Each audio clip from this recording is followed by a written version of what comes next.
सम्पूर्ण आमा बुवा दाजुभाइ दिदीबहिनीहरू मेरो घरमा प्रहरी आएको छ। मैले समाचारबाट उच्च अदालतको आदेशबारे थाहा त पाएँ, तर बिना कुनै कागज अहिलेदेखिसम्म मलाई केही पुर्जी पनि दिएको छैन, कागज पनि लिएको छैन। मेरो घरभित्र आएर बेडरुमभित्र आउनुभएको छ, मैले सार्वजनिक पनि गरिसकेको छु। अब यसरी तैनाथ उताबाट आदेशभन्दा पहिले तैनाथ हुने यो सबै चिजले एउटा ठूलो आशंका सृजना गरेको छ। मैले सम्मानित अदालतको आदेशलाई सधैँ मानेकै छु, कानूनलाई मानेकै छु। म पहिला पनि आफै उपस्थित हुन गएको हुँ, अहिले पनि सार्वजनिक गरेकै छु। तर यो राज्य आतंक, यो धरपकड ममाथि के कारणले भइरहेको छ मैले बुझ्न सकेको छैन। भोलिको चितवनको कार्यक्रमलाई निरन्तरता दिनु होला।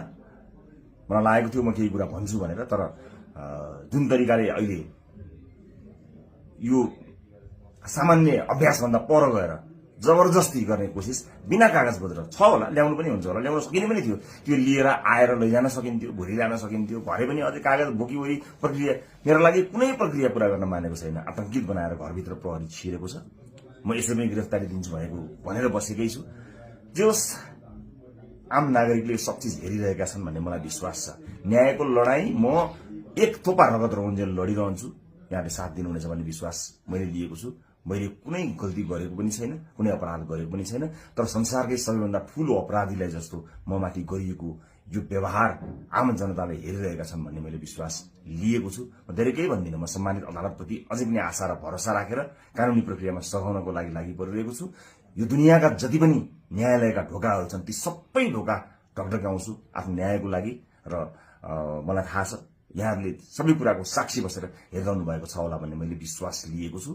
म यति जानकारी मैले दिनु उपयुक्त ठानेर मैले यो भिडियो रेकर्ड गराएको छु।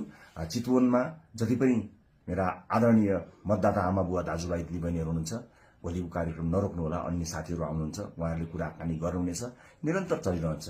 मलाई यिनीहरूले हत्या नै गरेछन् भने पनि नेपाली मतपत्रमा घण्टी चुनाव चिन्ह बसेको छ।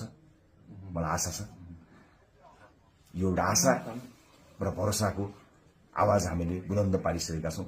निरन्तरता प्रदान गर्नुहोला। म कानुनी लडाईँमा छु।